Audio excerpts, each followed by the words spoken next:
Managing other people's money is a heavy responsibility and should be taken very seriously. What's up, everybody? Welcome back to the Walk of Wealth channel. I'm Dr. Johnny Walker here, aka Jonathan Withanacci. I'm a real estate fund manager, a part-time endodontist by choice, and the founder and principal of Walk of Wealth. I spend a lot of time talking about passive investing, due diligence, and converting dental income into true wealth outside of your dental practice. But there's a side of this that almost no one ever talks about, and that's the responsibility that comes with managing other people's money. Today, I want to explain why this isn't just a business to me and why I approach every deal, every transaction with extreme caution.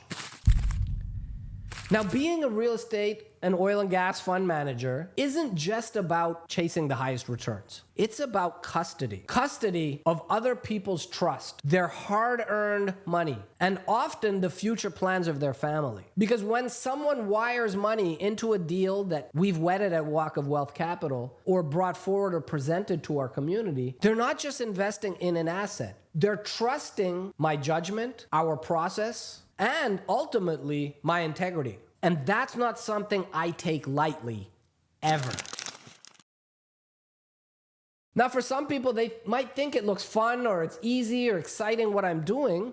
It is fun and exciting for me, but easy is definitely not a word I would throw in there, because there's something that most people just observing from the outside don't understand. The reputational risk for a fund manager is asymmetric, especially in today's world of social media. If a deal does well, hey, that's expected. But if a deal struggles, even for reasons outside of your control, your name is immediately attached to it. You don't get partial credit. You don't get to live in a world of context. Hey, there's a story behind it, especially in today's world.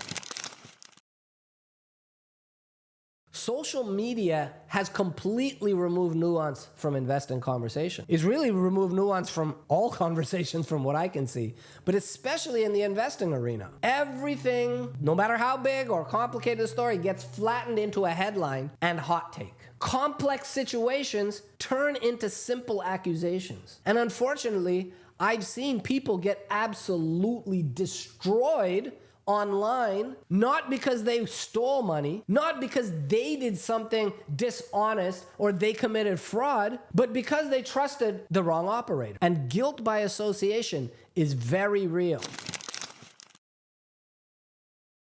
I've watched people get accused of things they didn't do. People that I personally know, their career objective is to help people. They didn't steal, they didn't lie, they simply didn't vet deeply enough. And in this business, that distinction doesn't always matter to the public. Sometimes you can vet somebody as deeply as you want, and things still can go sideways.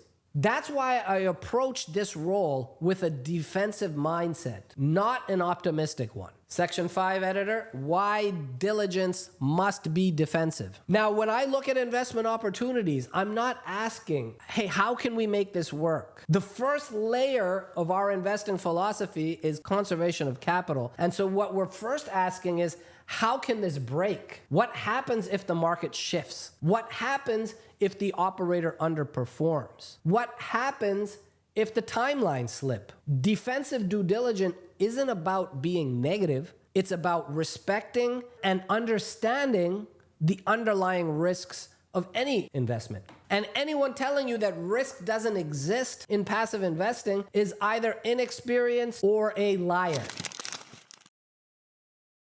Even with the best due diligence in the world, results are never guaranteed. Look at all the professional investors in this world that got Enron wrong, that got Theranos wrong, right? That got Bernie Madoff wrong, right? Kevin O'Leary, guys like Kevin O'Leary, Mr. Wonderful, who's a shark on Shark Tank. So anybody can get it wrong, even with the best due diligence in the world, even with the best minds behind you. Investing is risk-laden. There's no question about it. Capital can be lost. That's why I think in terms of portfolio, not specifically on any one individual deal. One or two underperforming investments should never sink an entire strategy if you're doing this correctly. You should not be overly exposed to any one investment. This in itself creates tremendous risk. All right, guys, let's end this on a positive note.